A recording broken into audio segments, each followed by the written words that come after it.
Hi, guys. We are going to read another holiday story with one of our absolute favorite characters here in our library. And this time, this book is about Splat the cat. And I love Splat.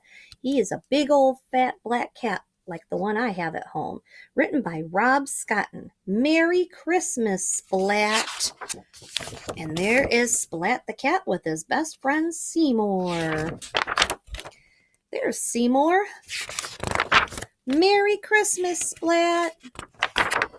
It's very important to write a letter to Santa Claus, said Splat. How else will he know what to bring you for Christmas? And Seymour nodded. So there he is, writing his letter to Santa Claus. But along comes Splat's sister. Splat's pencil scratched across the page until finished, he exclaimed, and he proudly showed off his letter. Seymour was impressed, but his sister wasn't. And there is Splat's letter. Dear Santa, can I please have a really big present for Christmas? Thank you, Splat. P.S. I've been very good cat. So when Splat says he has been a very good cat, his sister said, only good cats get really big presents from Santa, she said. Are you sure you've been good? Of course, said Splat. She gave Splat a look that only little sisters can give. Really? Splat stuck his nose in the air and he marched out of the kitchen. I have been good, he said, and Seymour nodded. But, in fact, I've been very good, he says. And this time Seymour just kind of shrugged, and Splat had an awful thought that made his tail quiver and twitch. So even though he's saying he's been very good, he's thinking maybe I haven't been good enough. Oh no, maybe I haven't been good enough, thought Splat. Splat tried really hard to remember. Yes, he decided, I'm sure I have, but just in case. Mom, cried Splat, I'm going to help you get everything ready for Christmas. Uh-oh, look at Mom's face. Oh dear, said his mom. Splat took that to mean thank you very much. You really are a good little cat. And he set about being ever so helpful. But I don't think Mom meant that when she had that look on her face, because Splat is known to cause messes. I've washed all the Christmas dishes, Mom. Thank you, Splat, said his mom, but the dishes weren't dirty. Oh, I know, replied Splat, and I still washed them because I'm just that good. So he said, yep, I washed all the Christmas dishes for you, even though they weren't even dirty. He's trying really hard to be really good for Santa Claus. The Christmas tree is decorated now, Mom, Splat called. I thought it was already done, replied his mom. Oh, not even close, said Splat, but it is now. And look, he put all the ornaments on one side, so it's leaning over. Remember, he's trying really hard to be really good.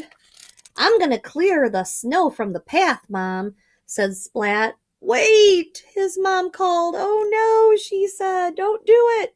So he opened up the door and, oh no, don't open that door, Splat. The snow fell on him.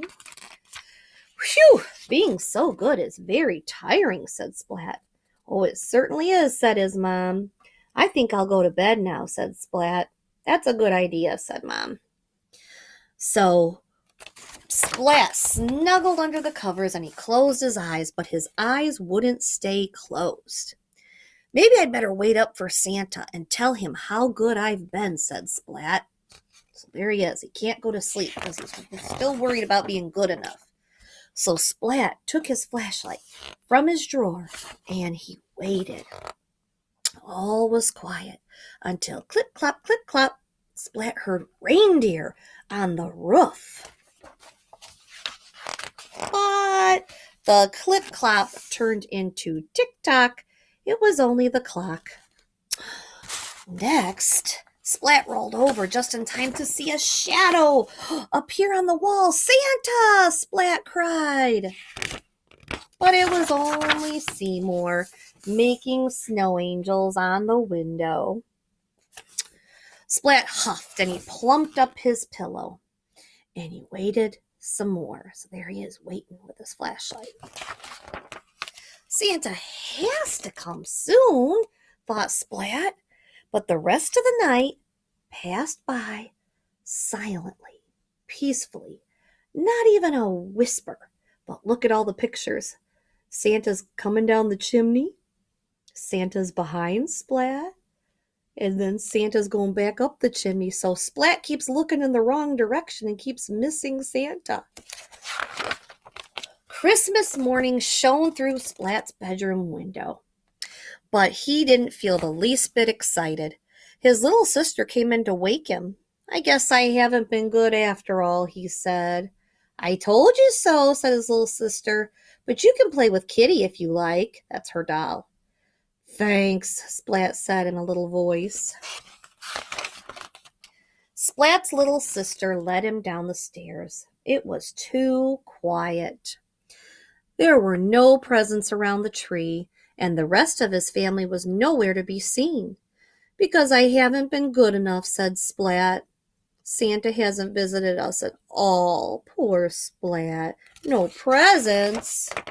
But then suddenly, Splat's family leaped out from behind the couch. Yay! Merry Christmas, Splat, they cheered.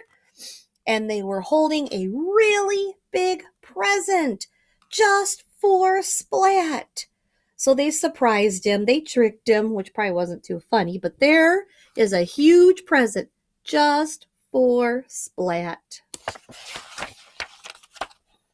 It's the best Christmas present ever, he says.